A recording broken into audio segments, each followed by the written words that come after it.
یہ سال تھا 1890 کا اور افغانستان پر امیر عبدالرحمان خان حکومت کر رہے تھے۔ امیر عبدالرحمان کے دور میں افغانستان میں آباد شیعہ ہزارہ کمیونٹی کی نسل کشی ہونے لگی تو سردار یزدان خان ہزارہ کئی خاندانوں کے ساتھ چھپتے چھپاتے برٹش بلوچستان آ گئے۔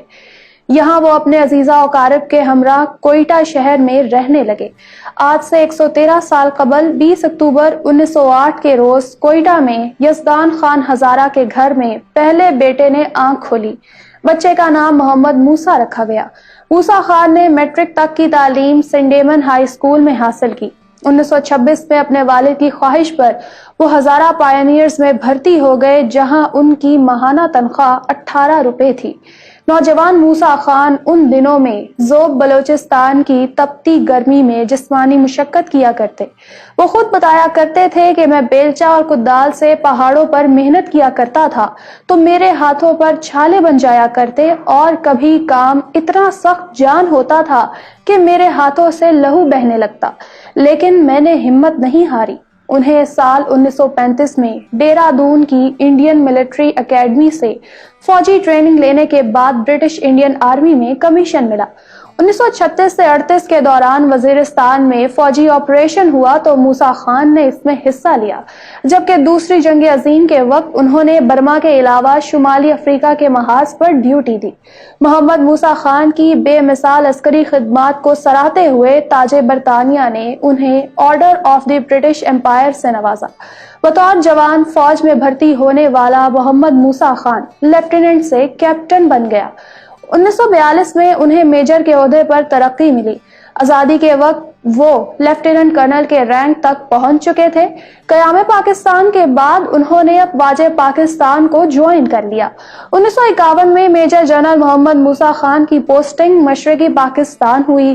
اپنے فوجی کیریئر کے دوران وہ امپیریل ڈیفنس کالج لندن سمیت دنیا کی کئی جامعات سے وار اسٹریٹجیز کی تربیت لیتے رہے۔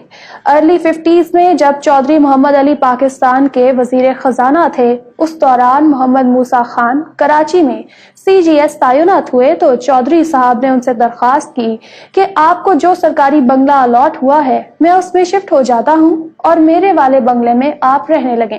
ایسا بتایا جاتا ہے کہ چودھری محمد علی کے بنگلے میں جنات اور بھوت پریت کا سایہ تھا اور رات کو غیر مرئی مخلوق صحن میں چلتی دکھائی دیتی اور چیخوں کی آوازیں بھی سنائی دیا کرتی تھی۔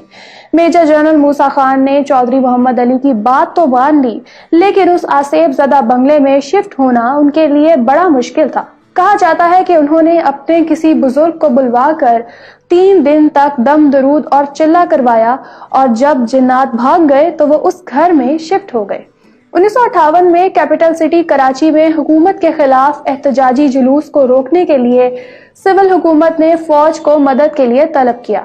تب جنرل موسیٰ جنرل آفیسر کمانڈنگ کراچی ہوا کرتے تھے۔ اس موقع پر ایک اخباری نمائندے نے ان سے پوچھا کہ کیا آپ ان حالات پر قابو پانے اور امن و امان کے قیام کے لیے احتجاج کرنے والوں پر گولیاں چلائیں گے؟ تو جنرل موسیٰ نے جواب دیا، ہم اپنے بھائیوں کو ہلاک نہیں کر سکتے۔ 1958 میں فیلڈ مارشل محمد ایوب خان نے مارشل لاء نافذ کر دیا اور وہ خود صدر پاکستان بن بیٹھے۔ ایوب خان نے نئے آرمی چیف کے لیے نظر دوڑائی تو 5 نام سامنے آئے، جن میں میجر جنرل حبیب اللہ خان خٹک، میجر جنرل نواب شیر علی خان پٹودی، میجر جنرل لطیف خان، میجر جنرل آدم خان اور محمد موسیٰ خان شامل تھے۔ چونکہ ایوب خان فوج پر اپنی گرفت مضبوط رکھنا چاہتے تھے، یہی وجہ تھی کہ اکتوبر 1958 میں انہوں نے سینئر افسران پر موسیٰ خان کو ترجیح دیتے ہوئے میجر جنرل کے رینک پر ترقی دے کر کمانڈر ان چیف بنا دیا۔ پاکستان کے چوتھے آرمی چیف جنرل محمد موسیٰ خان اگلے 6 برس تک افواج پاکستان کی کمان سنبھالتے رہے اور جون 1966 میں ریٹائر ہوئے۔ یہاں میں آپ کو بتاتی چلوں کہ موسیٰ خان کے ٹینیور میں 65 کی پاک بھارت جنگ ہوئی تھی، جس میں ہمارے دشمن کو ذلت آمیز شکست کا مزہ چکھنا پڑا۔